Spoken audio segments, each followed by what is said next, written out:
much that if you were to die in that condition, you will go to paradise. And we as men are sitting and thinking it's a big crime. Why? Because now I don't like what she looks like after she gave birth. I am repeating this because it is happening in many, many homes. And a lot of the times it is happening silently.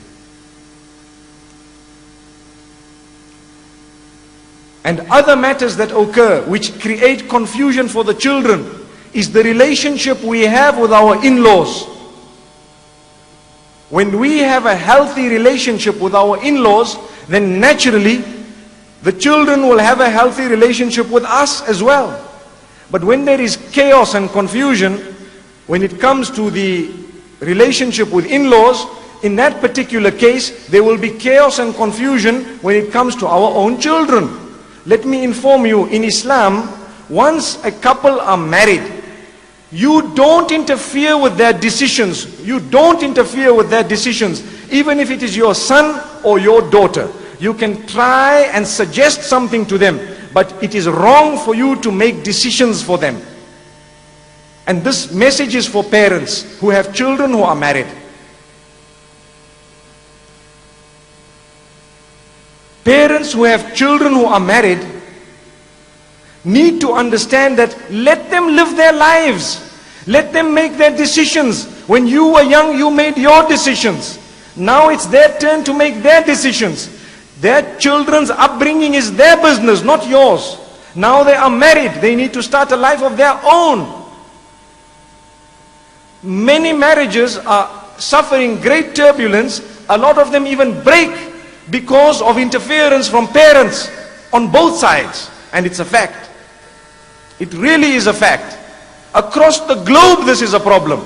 And we don't understand as Muslims. Take a look at the Prophet ﷺ. He never ever interfered. He never ever interfered with any of his daughters' husbands. And he never interfered in their lives, not even once.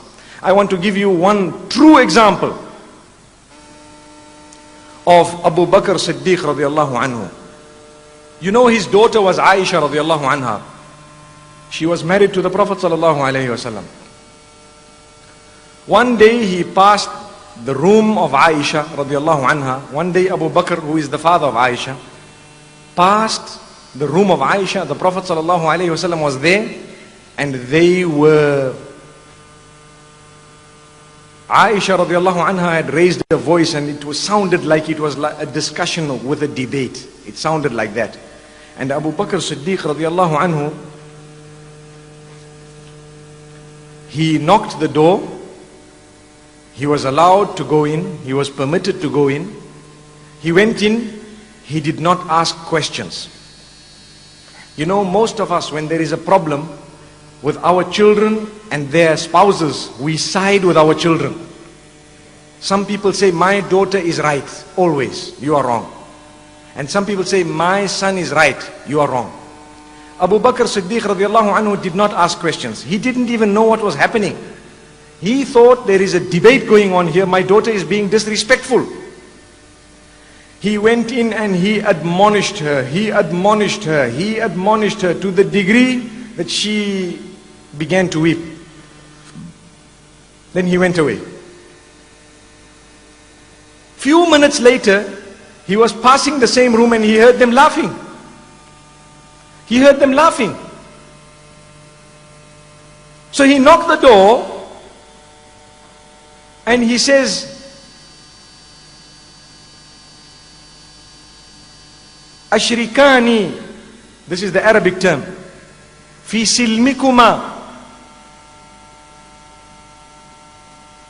Can you allow me to take part in your peace in the same way you made me take part in your war a few minutes ago? Moments ago I came in and I took part in your war, which means the term war is used, but it was not a war, meaning when there was a problem, I came in. Now when you people are happy, can I come in again? And the Prophet ﷺ began to laugh and he explained to him, look, there was no problem at all. You overreacted. There was no problem at all. But why I'm mentioning this is, if we are to interfere, it should only be to rectify our side. That's the interference. To rectify, to admonish, to be strict. But we cannot begin to make decisions for others. You know, many women complain that sometimes our in-laws don't allow us to be mothers. What does that mean? I'm talking about my part of the world. But I'm sure even in Sri Lanka everyone has 5 fingers, isn't it? So we've got the same problems.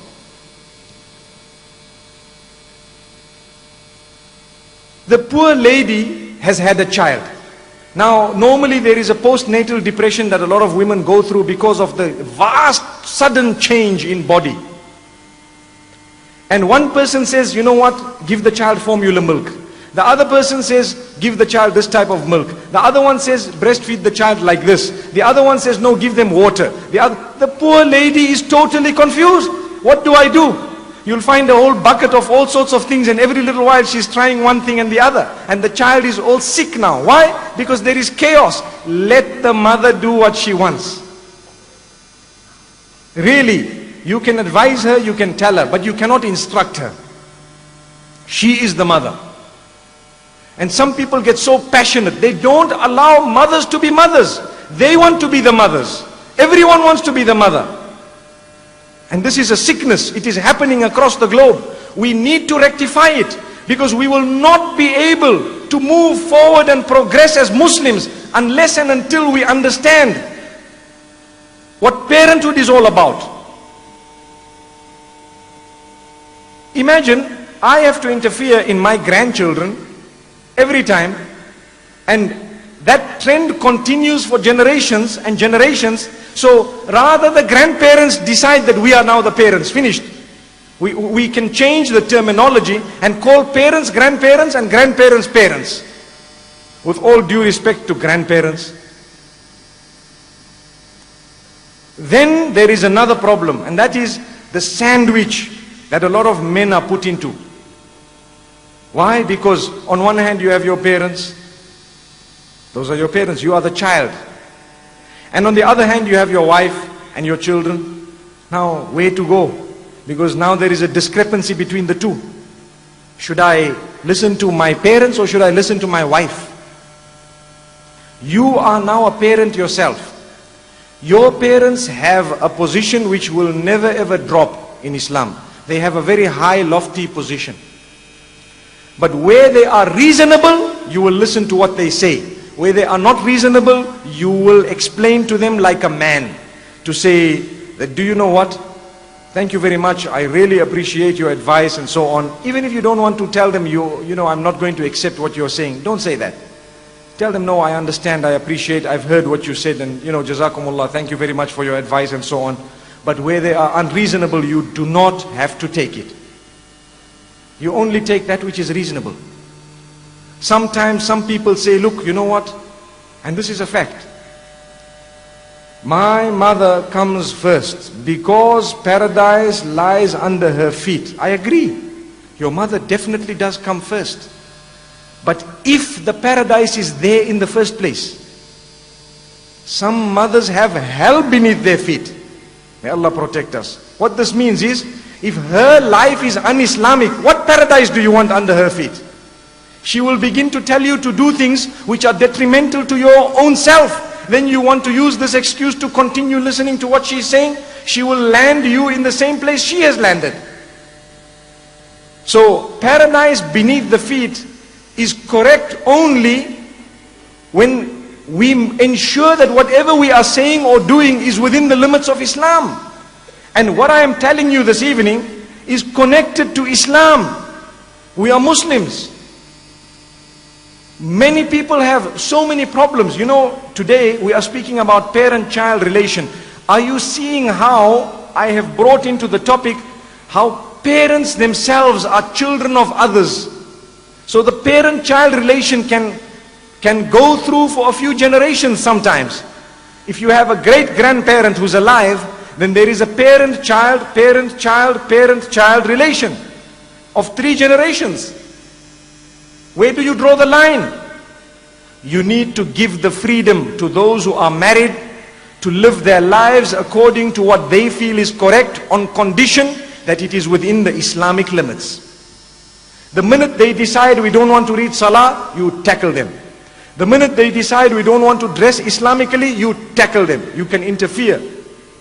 The minute they decide we don't want to read the Quran and the Sunnah, you tackle them. You can interfere. But whether or not they want to eat out or in is not your business. They go out, let them go. Be happy for them. Be happy for them. If they decide we want to go on a holiday to Hawaii, let them